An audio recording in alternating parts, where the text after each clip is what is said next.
something that still proves controversial to this day, and they do it with a ruthless effectiveness. This is brute force. This is trying to hold this in place. This takes all the strength you can muster. You're applying the brakes, you're bringing it down, and you're trying to stop it before it falls off the edge of the runway. My name's James Rogers. I'm a war historian and host of the History Hit Warfare podcast. And today we're looking at scenes of aerial combat during the Second World War in movies. Memphis Belle.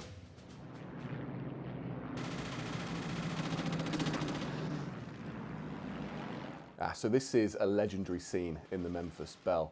It's where the plane itself, the B-17, comes under attack by German fighters.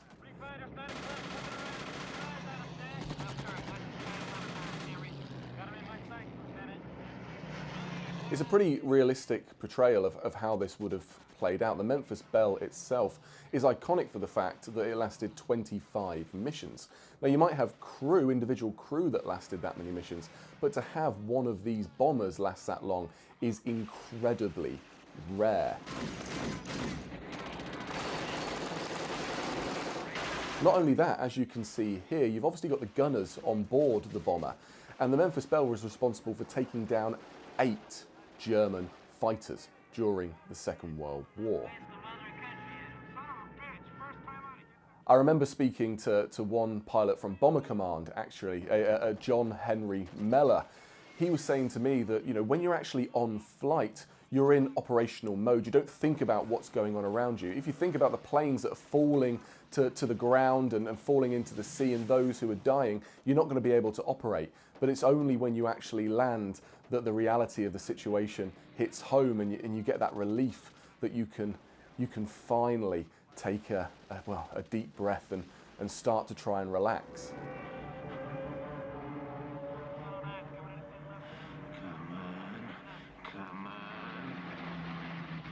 So what you can see here is you've got the crew on board that are just desperately trying to get to their target. There's some evasive manoeuvring, but the one thing they have to do is keep flying straight and keep flying as a formation to try and get over the German war-making industry, to bomb a Dresden or a Berlin or a Hamburg. That's their main mission, and everyone on board is designed to try and make that possible. So you've got your navigators, your radio crew, you've got your pilot, you've got your gunners, and here you can see the gunners are perhaps the most important in this situation. Why don't they do something? Bail out, you guys. The B-17s are flying in a formation so they can cover each other's back. They might not have fighter support by this point themselves because the fighters have limited fuel supply, they're smaller planes. So at some point they'll have a kind of fighter escort that will take them over the channel and a bit over occupied Europe. But by the time they get over the cities themselves, the fighters have usually had to turn back, and so then you're met by this wave of German fighters, the Luftwaffe, coming in to try and take as many of these American bombers out as possible. And so many were shot down. But here you see the Memphis Belle, despite all of the attacks on it, manages to continue to get through.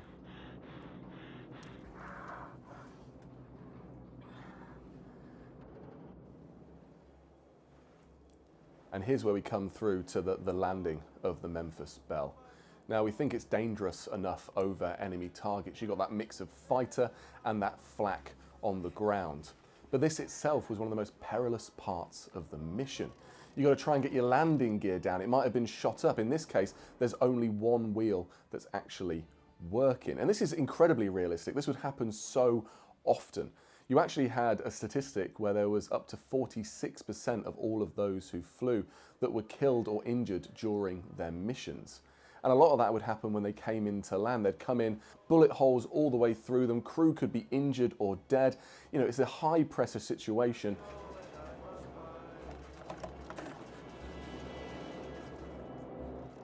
But this is what they were trained for, trained in incredibly perilous conditions.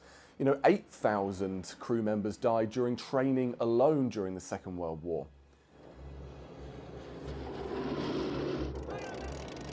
And this here, it would have landed back at Bassingbourn in the UK, one of the homes of the US 8th Air Force during the Second World War, and a place that is still hallowed ground for all those who served during the Second World War.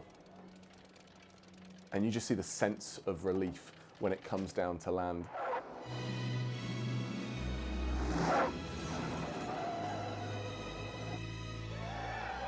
But this was incredibly perilous. I remember talking to one B-17 crew member, Chuck Richardson. He was part of the US 8th Air Force.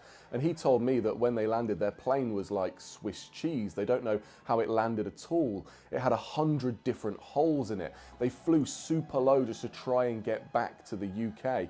And as they came to the White Cliffs of Dover, they pulled up at the last minute just to scrape the tops of the cliff and to come in to land. And Chuck went to 35 missions to hell and back, as he called it. I mean, one of the worst positions to be in during the Second World War. The attrition rate of those who were involved in the bombers was so incredibly high.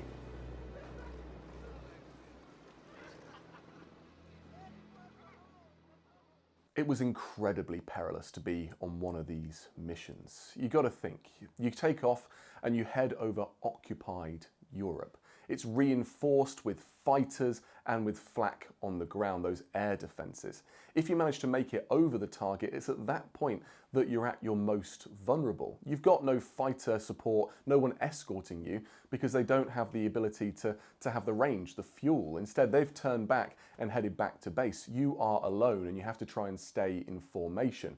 But all of your crew members, all of those in other planes are dropping like flies around you. And there's really not much you can do to ensure your survival. It's the luck of the draw in many cases. And when you finally turn and head back to base, well, the chances are that your entire war machine, your plane, your B-17 or Lancaster or whatever you're flying as the Allies, has been chewed to bits by enemy fire. And so it's at that point you've probably got to try and get back on limited fuel. Your fuel tank might even be punctured, your landing gear might be damaged, and that's what we saw in the Memphis Belle. These are incredibly realistic situations, and the only thing that's on your mind then is that you've got to get home. And in this case, in reality, the Memphis Belle did get home on 25 occasions. Dunkirk.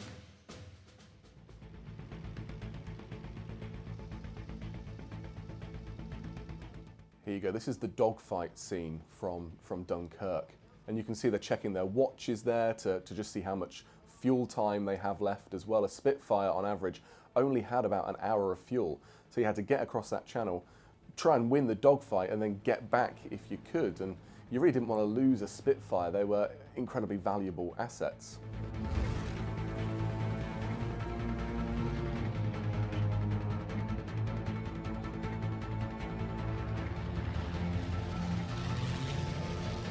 As with any dogfight, as any pilot will tell you, it's all about who spots the enemy first, because then you can come in and have the advantage on your enemy. You can come up behind them, you can try and take them out of the sky, exactly what Jack Lowden is trying to do here.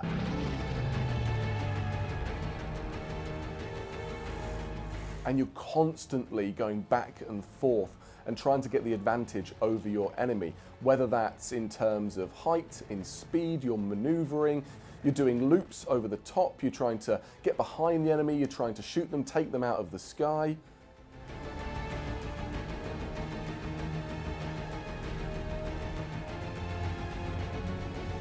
And this is no easy task. There's no precision air-to-air missiles here. You're literally firing your guns into the enemy fighter aircraft. And of course, the weak points on any aircraft, if you can try and hit a target specifically, are the engines and the pilots themselves. And it's not like these Spitfires were reinforced particularly. They had to keep light. They had to use as little fuel as possible to extend that range. So they've not got thick iron plating. They're incredibly thin. The bullets will pass straight through them, or as it's done here by the looks of it.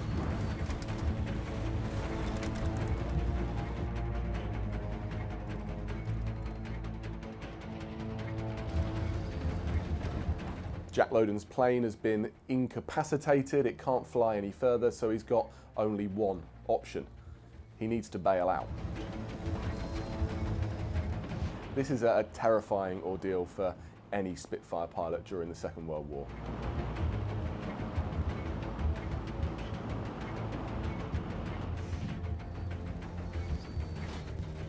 And so here Tom Hardy's got to make a decision. He's low on fuel. Does he head back now, or does he stay over as his wingman? Does he watch him crash land into the sea and try and get some sort of visual confirmation that he's alive, that he's able to make it out of the aircraft before it sinks incredibly quickly? And actually on set, when they were filming this and they did crash land into the sea, the Spitfire sank so much more quickly than they thought it was going to. And so all that IMAX camera and the high-tech equipment, well, they sank, and it took a long time to try and retrieve them.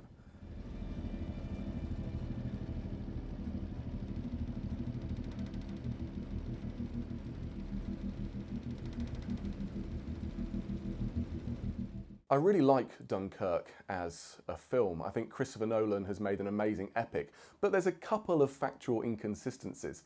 It looks like the all-fighter pilots are pretty rich, pretty posh, and that might have been the case at the beginning of the war. You had to be highly educated, but as the war moved on and the attrition rates of pilots climbed sky high, well, you had to replace those with anyone you could. And in that situation, you started to get really quite competent non-commissioned officers, flight sergeants that were able to be pilots, and also recruitment from all over the Commonwealth. Pearl Harbour.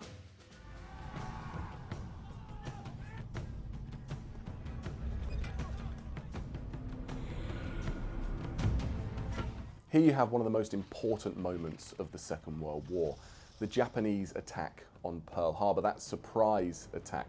The attack that brought America into the Second World War. There was no guarantee that this was going to happen.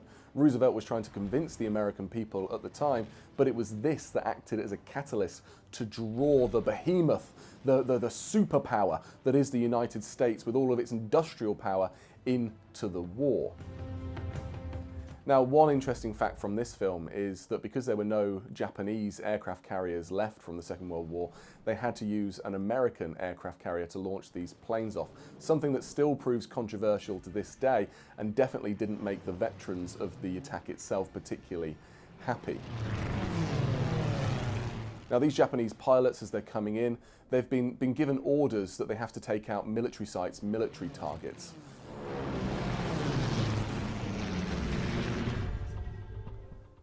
It might look surprising that these Japanese aircraft are able to get in, to land without anyone firing back at them, but this truly was a surprise attack. It was a major intelligence failure. The American intelligence operatives thought that this was a returning detachment of American planes, and so they simply didn't open fire. Until it was too late, at least. You can see they're able to penetrate all of the defences without anyone really noticing. They're able to get in there, get into the harbour itself, and start attacking the fleet in dock. And when a fleet is in dock, it is at its weakest. It isn't able to manoeuvre. You're not ready for battle. You've not got all of your guns armed and ready.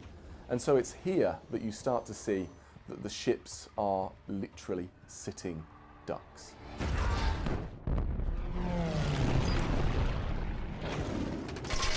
And you have massive amounts of destruction here. Millions of dollars worth of damage. Although, an interesting fact about this film is that the production amount of the film, the amount it cost to make this movie, was equal to the amount of damage that was dealt by the Japanese on Pearl Harbour itself. Jesus Christ.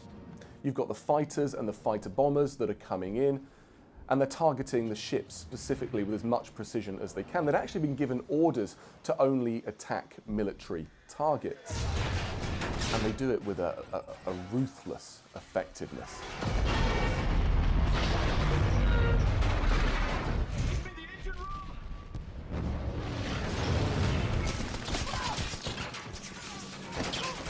There's no time to respond. Only panic ensues. And you see that you've got some of the crew members there that are firing with their small arms, trying to grab whatever they can to take the planes out of the sky. Now, as much as this is a resounding success for the Japanese, especially in terms of it being a surprise attack, no one thought the Japanese could get close enough, that they had the range to do such an attack, and they did in this, terribly spectacular style. But in reality, Pearl Harbour is a relatively shallow harbour. And so the Americans were able to repair the fleet in time. And so the Japanese didn't quite get the knockout blow that they wanted for the US Navy during the Second World War. If anything, they just awoke a sleeping giant.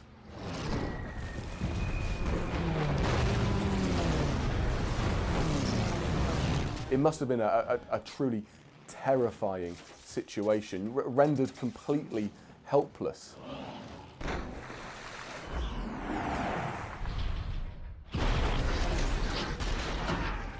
And here the Americans are starting to fight back. They're starting to man the guns, the anti-aircraft guns, starting to try and shoot the Japanese out of the sky. And here you see that they're attacking civilians. They're shooting down women in the streets, nurses. They're attacking a hospital. And the records show us that the Japanese were told not to target civilians. They were only to hit military targets. And if you look at the documents, that's what they did. So there's a bit of an embellishment there in the film. But they certainly targeted the airfields, because if you can destroy those planes while they're on the ground, then you're doing the most effective denial that you can of the enemy. There's no way they can get their planes into the sky and they can start to fight you. They can't engage in dogfights, they can't shoot down your aircraft, and they can't stop you returning back to the aircraft carrier. During the attacks on Pearl Harbour, the Japanese deployed quite conventional air power tactics. They would drop bombs and torpedoes from their planes. But as the war started to turn against them and into the Allies' favour, well, then they started to use more unconventional measures. They started to deploy kamikaze attacks. As one commander of a kamikaze squadron said, "I firmly believe that the only way to swing the war in our favour is to resort to crash dive tactics with our planes. There is no other way." He said, "Provide me with 300 planes and I will turn the tide of the war." And the sad fact is that they were relatively effective in two ways. They certainly made the Allied military commanders and political leaders think that the Japanese would fight to the very last soldier. And arguably, this is the reason why the US dropped the atomic bombs. Instead of facing Operation Downfall, as they called it, and risking the lives of 1 million men, they decided to drop atomic weapons. And then the other side of it is the actual tactical side of it, because the Japanese would send these kamikazes down into the decks of American and Allied ships. Now, they wouldn't penetrate the decks of the ships, they were pretty reinforced, and the planes themselves are pretty light. But when it comes down to the actual fear that it puts into the hearts of Allied sailors, well, in that it would have been successful. Saving Private Ryan.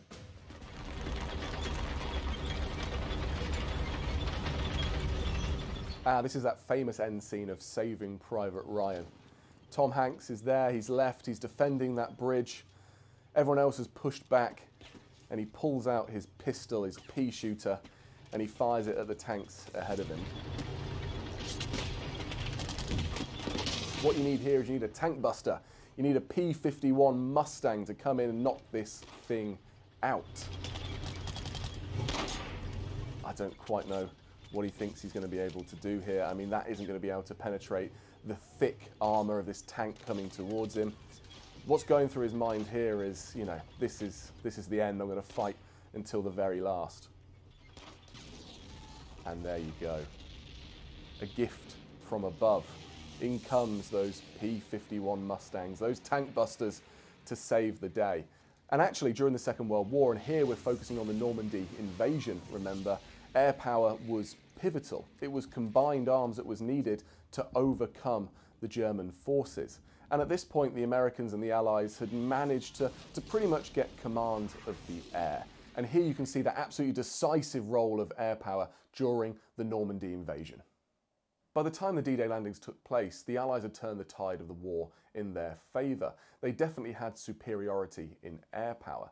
And so actually you had the US Air Force and the Allies and the RAF flying over to conduct bombing raids before the D-Day landings, taking out key targets, trying to weaken Hitler's Atlantic Wall, that massive fortified structure of bunkers and mines and Czech hedgehogs that stretched from the Norwegian Arctic all the way down to the French border with Spain. And it was deemed that one of the weaker points was there in Normandy that they could try and break through. And when I was down on the Normandy beaches, I followed the steps of the Green Howards.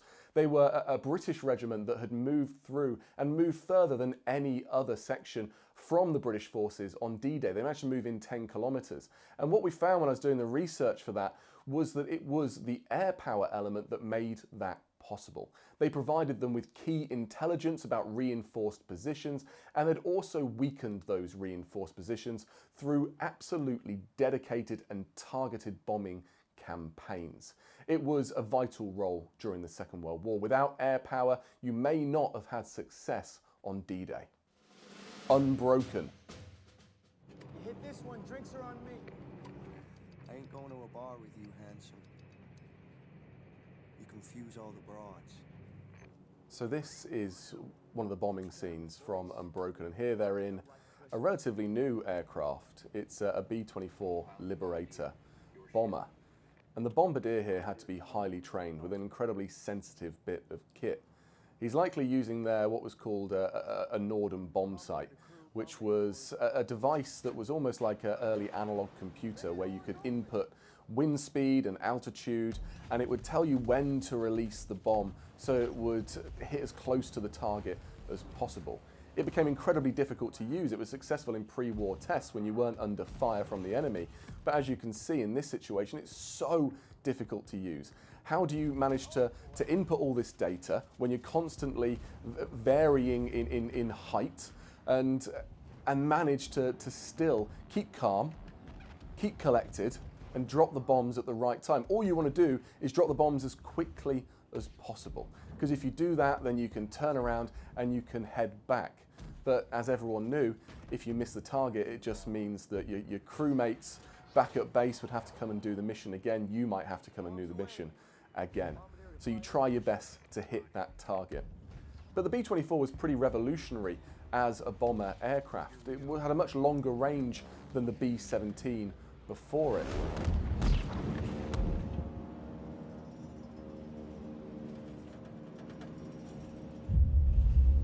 And there you can see that they've hit that target. It could carry around 5,000 pounds of payload, and it could travel 1,700 kilometers, which made for the first time the Japanese mainland in range, the ability to actually try and bomb these targets, these factories in the Pacific, in Japan. And as the Americans took more and more islands and the Allied forces pushed forwards and took places like Okinawa, they were able to actually bomb further in the Japanese mainland. But this was always a major risk. The closer you got to Japan, the more ferocious the fight, and of course it brought enemy fighter aircraft in range. You didn't have any escort support yourself because your own fighter aircraft didn't have the range to go this far with you.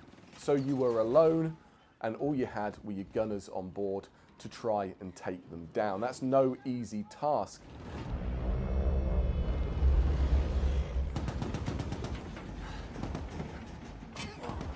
And for me, the worst place would have been in that ball turret at the bottom.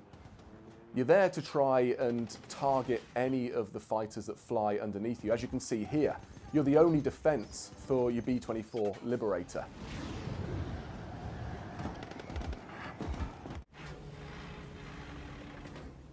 Gears down. All right, here we go. These were incredibly difficult to land. They were hard to maneuver. They were actually known as the flying coffins because they were just so heavy and bulky to try and move in the air. It took an incredibly skilled pilot to fly these.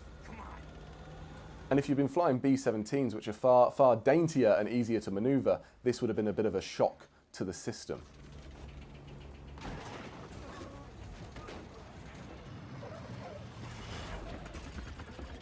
And there isn't the advanced controls today where you've got the machines helping you with power-assisted mechanisms. This is brute force. This is trying to hold this in place. This takes all the strength you can muster. You're applying the brakes, you're bringing it down, and you're trying to stop it before it falls off the edge of the runway. I mean, it'll take a few weeks to fix that, but everyone on board is safe at least. And this would have happened on a regular basis, because these runways on the Pacific Islands, they weren't particularly well built, they were built in haste, and they weren't particularly long either. And the heavier the plane, the longer runway you need. Flat tire. Look at the relief.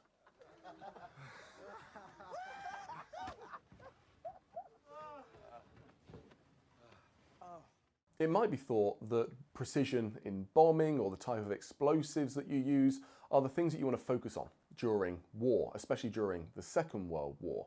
But actually it was more basic things like the range of your bomber aircraft that needed to be worked on. And millions of dollars were invested in trying to increase the range of the US bomber force. So you had the B-17, but it had a fairly limited range, especially when it came to the Pacific theatre, where the Americans hadn't yet moved forward and taken the chain of islands leading up to the Japanese mainland. And so what the Americans did is they developed a new bomber aircraft, the B-24 Liberator. And it was this plane that allowed the Americans to move in and start to apply pressure on Japan itself. If they hadn't applied this pressure, then they wouldn't have been able to try and put pressure on the Japanese politicians to try and bring the war to an end. Remember, this is all part, by this stage of the war, of bombing civilians and trying in desperation to force the Japanese to surrender. I hope you enjoyed this episode, and if you want to hear more, then you can listen to my History Hit Warfare podcast twice a week, every week. There's a link on the screen now.